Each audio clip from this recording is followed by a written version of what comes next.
Pontelli è stato bravo Massimiliano Perizzari perché ha guardato il telefono durante la pubblicità, perché sapeva in diretta che doveva pagare la multa, e per risparmiare ha guardato durante la pubblicità. L'ho interrotto prima. Allora, il discorso della lavatrice che si ripara, che ci sostituisce. Ho fatto un esempio, ovviamente. Sì, può essere la lavastoviglie, l'auto o la bicicletta. Potrebbe essere giusto, potrebbe essere corretto se la sostituzione avvenisse con un altro elettrodomestico prodotto in Italia. Perché dietro ad un elettrodomestico c'è gente che lavora, c'è gente che ha un'occupazione nel settore industriale mediamente molto più stabile che in altri settori, per cui crea automaticamente un benessere diffuso, perché quello che manca nel nostro Paese, nella mancata strategia di una politica industriale, noi abbiamo sottovalutato l'impatto che la deindustrializzazione ha portato, cioè minore reddito fisso, minore contratti a tempo indeterminato, di conseguenza minor stabilità, e questi sono gli effetti che ovviamente, come ho detto prima, si riverberano nei momenti di crisi. L'altro giorno un'importante azienda, dopo 3 anni che ha chiesto di poter aprire uno stabilimento di prodotti clinici, 3 anni, e investire 100 milioni, dopo 3 anni dell'assoluto silenzio della burocrazia romana, ha preso, è andato in Inghilterra e in 2 settimane ha avuto tanto permesso quanto e anche degli incentivi fiscali. Per cui non è, come diceva lei, una strategia delle famiglie o di qualcuno, è semplicemente la stupidità di chi è stato messo a posti apicali, non ha né le competenze oppure ha una sostanziale disonestà intellettuale, per cui degli effetti delle proprie decisioni, o peggio, degli effetti delle proprie mancate decisioni, non si interessa, non si preoccupa e neppure ne viene chiamato a rispondere. È l'assoluta irresponsabilità della pubblica amministrazione che prova questo a livello nazionale, regionale e comunale, perché tutti e tre hanno diversi gradi di responsabilità. E quindi Allegra? Quindi Allegra siamo messi male. Cambia paese? Cambiamo paese tutti quanti. Adesso Perizzari diceva di questi 1800 persone presentate. Noi invece per contro lo diciamo che nel nostro settore abbiamo difficoltà a trovare personale. Ma qual è la difficoltà? La difficoltà è che in questo momento, in questo contesto, è vero quello che dicevamo prima. Fermo lì, allora andiamo a vedere il servizio, che un giovane su 3 non lavora. Vediamo il servizio. È allarme disoccupazione giovanile. Quasi un giovane sotto i 25 anni su 3 nel nostro paese è senza lavoro, e nell'Eurozona, peggio dell'Italia, fa solo la Spagna. A fare un po' da contraltare comunque il dato della fascia d'età subito superiore. Tra i 25 e i 29 anni, infatti, la situazione migliora. Il tasso di occupazione è cresciuto nel 2021, passando dal 53,4% del primo trimestre al 57,8% del terzo. E va anche detto che le percentuali registrate nel secondo e terzo trimestre 2021 sono le più alte degli ultimi 3 anni, con un dato quindi che supera quello del periodo pre-pandemico. Resta il fatto comunque che nel nostro paese le difficoltà dei giovani nel trovare lavoro sono croniche. Basti pensare che siamo al secondo posto in Europa anche per NEET, vale a dire giovani inattivi tra i 15 e i 34 anni, ossia persone che non studiano e non lavorano. Si stima che nel nostro paese siano 3 milioni, quindi più o meno 1 su 4. La causa principale di questa tendenza, acuita dalla pandemia ma presente nel nostro paese ormai da troppi anni, è il disallineamento tra le competenze offerte dai giovani e quelle richieste dalle aziende. Domanda e offerta, insomma, non si incontrano. Nel mirino allora ci finiscono le università, accusate di fornire una formazione troppo generalista e poco orientata al mondo del lavoro. A sentire i datori di lavoro, però, sarebbe soprattutto una questione di attitudine. C'è poca disponibilità da parte anche e soprattutto Padova, città universitaria, di questi studenti universitari che giustamente cercano un impiego per mantenersi fuori casa, ma sono poco disponibili a venire incontro anche poi all'esigenza lavorativa del datore di lavoro, perché tanti magari il weekend tornano a casa oppure vogliono la sera libera, vogliono il weekend libero. Accuse che però i giovani respingono al mittente. Penso sia più un problema di contratto, di paga, perché giovani che vogliono lavorare ce ne sono, ho molti amici che hanno intenzione di lavorare, io ho intenzione di lavorare, però non è semplice trovare qualcuno che dia una paga adeguata, soprattutto perché spesso si sottopaga appunto il cameriere o qualunque altro mestiere si possa essere. Nelle due parti intervistate hanno entrambe ragione.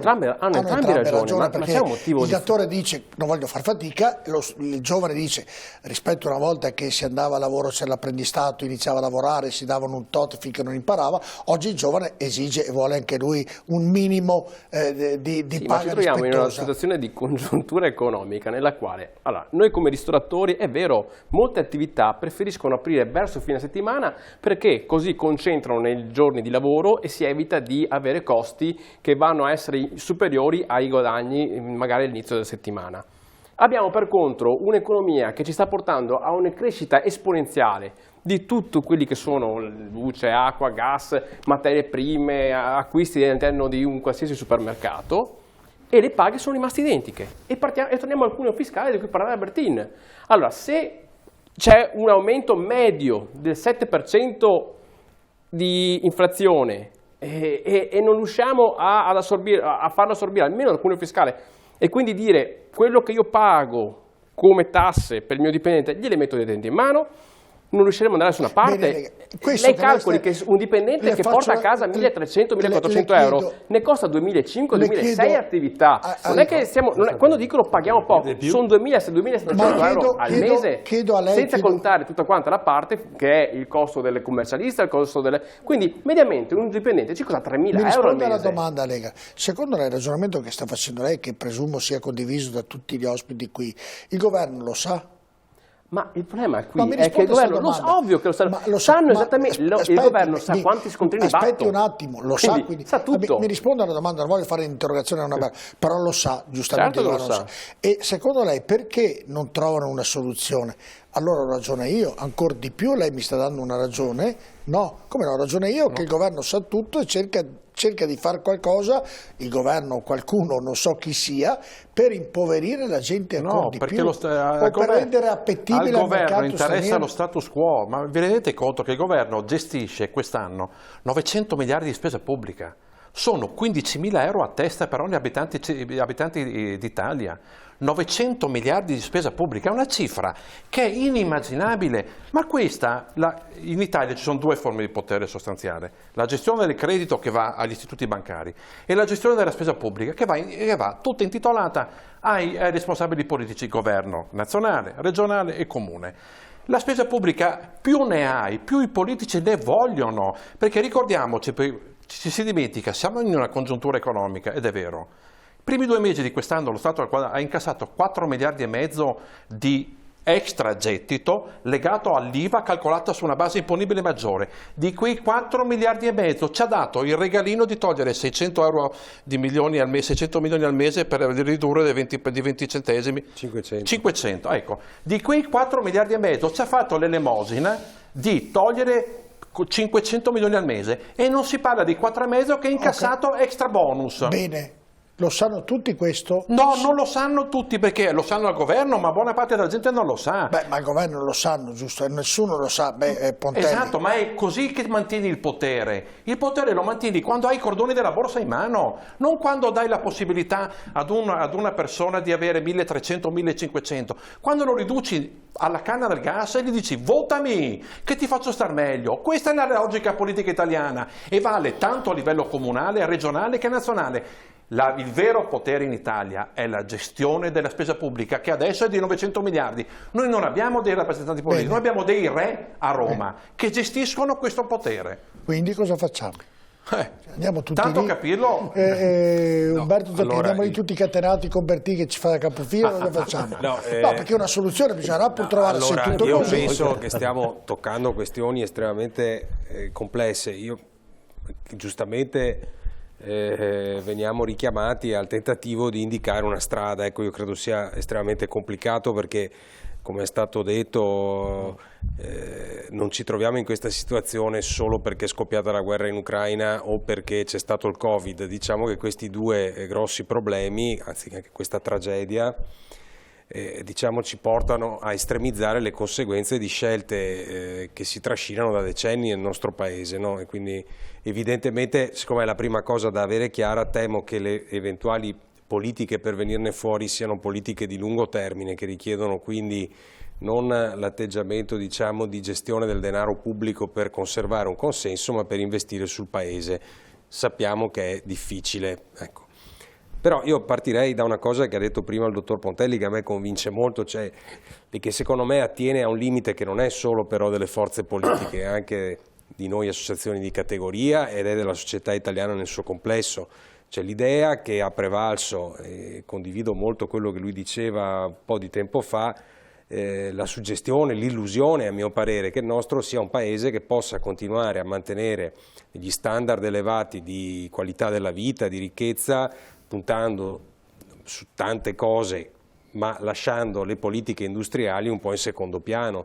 Se il nostro è un paese che diciamo nella seconda metà del Novecento è riuscito a trasformarsi da paese fondamentalmente agricolo, uscito distrutto dalla seconda guerra mondiale, e sedersi al tavolo dei grandi del mondo, delle grandi potenze economiche, perché anche se con una forte disomogeneità territoriale, nel nostro paese c'è stata una grande voglia di fare impresa, ci sono stati anche capitalisti, ecco questi in questo momento non se ne vedono molti, capitalisti italiani o manager di Stato italiani di grande statura, con una grande visione rivolta verso il futuro, e che hanno costruito le basi non solo per creare posti di lavoro nel nostro paese, ma per solidificare le fondamenta dell'economia del paese. Ecco, questo francamente nel dibattito degli ultimi 10-15 anni mi sembra invece sovrastato da un'idea, per carità anche comprensibile, ma che un po' comoda, ma che ci porta secondo me a sbattere, per cui siccome l'industria, l'artigianato, le attività più manuali sono un pochino più scomode, a volte un po' meno pulite, hanno anche un impatto ambientale che deve essere mitigato, diciamo vanno meno di moda, ecco, per cui ci siamo iniziati a immaginare come un paese che poteva continuare a vivere alla grande, tra virgolette, con il turismo, che è sicuramente una risorsa da potenziare, da integrare, da sfruttare meglio perché crea un indotto importante, che avremmo vissuto tutti, o molti di noi, insomma, grazie all'indotto del settore terziario, che è fondamentale, ma in questi ultimi anni non ha avuto grandi performance. Se guardiamo nel mondo delle banche, tra esuberi e quant'altro, quanti posti di lavoro che fino a 15 anni fa davamo per scontati si sono volatilizzati. Ecco, allora forse quello che manca, mi permetto di dire, e non solo alle forze politiche, ma al dibattito del nostro Paese, è un dibattito un po' meno legato ai litigi e alle questioni, diciamo così, dell'ora e subito, per provare a spostarsi su una riflessione di cosa vogliamo che sia l'Italia, ma perché secondo lei, Zampieri, come si crea la ricchezza in questo Paese. Il ragionamento che lei paese. sta facendo condivisibile, non viene fatto il ragionamento che ha fatto Pontelli, l'azienda che faceva riferimento prima, qui in Italia non apriva, è andata in Inghilterra, ha aperto in 4 giorni, va in Austria, apre in 2 giorni, ma perché qui in Italia la politica nostra è di una burocrazia, di una, anche qui di un'esagerazione al di sopra di ogni limite, ma anche qui le chiedo, perché sono arrivato diventando meno giovane, lo fanno apposta? No, allora, questa cosa dello farlo apposta capisco che ogni tanto ce lo si possa chiedere e credo che ognuno di noi sa un'attività imprenditoriale e commerciale, di fronte a qualche procedimento amministrativo si sia chiesto se è stato pensato apposta in un modo così contorto. Ok, obiettivamente abbiamo un grosso problema. Mi sembra di sì. Io non penso sia fatto apposta, credo sia fatto perché talvolta, e bisogna anche dirselo con franchezza, nei luoghi dove si legifera e dove si applicano le norme, ci sono persone, magari bravissime persone, che però non hanno, diciamo, mai sperimentato queste procedure su se stessi, cioè vedendole dall'altra parte della barricata, che puntano molto all'autotutela e a non assumersi delle responsabilità. E perché negli altri paesi ci sono quelli bravi? Perché la selezione è diversa, è semplicissimo. Allora, si aprirebbe il fatto che, oltre capitolo... già il fatto che uno va al Parlamento deve fare un esame per me, non deve entrare uno qualsiasi in Parlamento. Allora, il Parlamento questo, lasciamolo da parte. Una parentesi che le dico, il mio pensiero anche in questo, perché vedere certa gente che viene al Parlamento mi viene mal di testa. Potremmo essere anche d'accordo, però in quel caso bisogna modificare la Costituzione e non le leggi. Allora, io mi accontenterei di modificare delle leggi, per esempio quelle sui processi di selezione, sui percorsi formativi che dovrebbe svolgere chi va ad avere delle funzioni di direzione. Attenzione, nelle nostre pubbliche amministrazioni non ci sono solo degli incompetenti o degli azzeccagarbugli, grazie al cielo abbiamo anche delle persone che lavorano anche per per conto di quelli che lavorano male o poco, ok? Non penso possiamo fare di tutta un'erba un fascio. Ma che decidono poco, okay. Perché decidono solo in pochi. C'è un grosso problema di capacità di assumersi responsabilità. La grossa differenza tra il settore pubblico e privato, per chiunque viva una realtà aziendale, è questa. Cioè noi siamo chiamati a rispondere delle nostre società prendendo decisioni, assumendoci responsabilità in modo irrevocabile, con consulenti, con chi ci suggerisce, ma alla fine dobbiamo decidere, non possiamo procrastinare le decisioni, perché ne va della nostra attività, dei nostri dipendenti, delle nostre attività commerciali. Ecco, talvolta nella pubblica amministrazione questo procedimento non lo vediamo applicato e tocca alle associazioni di categoria. Credo che sia questa una delle funzioni fondamentali nel nostro ordinamento costituzionale: rompere le scatole, fare, come diceva Giorgio Borile, non dico incatenarsi, ma alzare la voce. È una provocazione la mia, ovviamente. È una provocazione corretta, perché che io Umberto condivido. Zampieri, qui davvero ne discutiamo, ogni volta viene Pontelli, ci fa i grandi sistemi che poi alla fine io credo siano i più semplici da mettere in atto, invece qui diventano grandi sistemi per la gente normale, per mettere in difficoltà.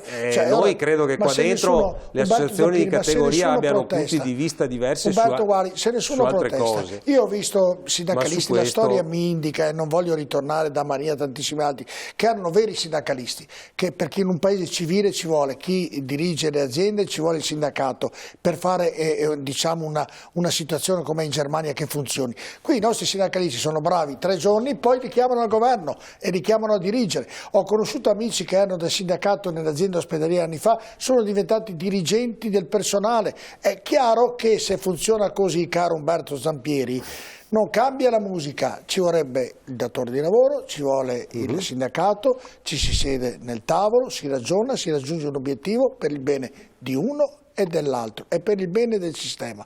Qui invece ognuno pensa dal grande al piccolo. Ecco, però il tema, forse, se iniziamo a ragionare sul cosa serve, ecco, allora se il Paese pensa che fare impresa, aprire attività commerciali, imprenditoriali sia una cosa che serve a tutti, non serve solo a chi lo fa, perché produce un processo di arricchimento del Paese, se siamo davvero convinti che quella è la strada che il Paese deve seguire, le norme di funzionamento devono essere conseguenti. Ma siamo convinti, non parlo noi associazioni di categoria, il nostro è un Paese convinto che si debba puntare in quella direzione. Io ho imparato una cosa, secondo me questo è nella il vita, tema. E senza togliere che per i piccoli ovviamente le regole vengono rispettate alla lettera, per i grandi vengono discusse, e questo già è una bella cosa. Andiamo in pubblicità tra poco.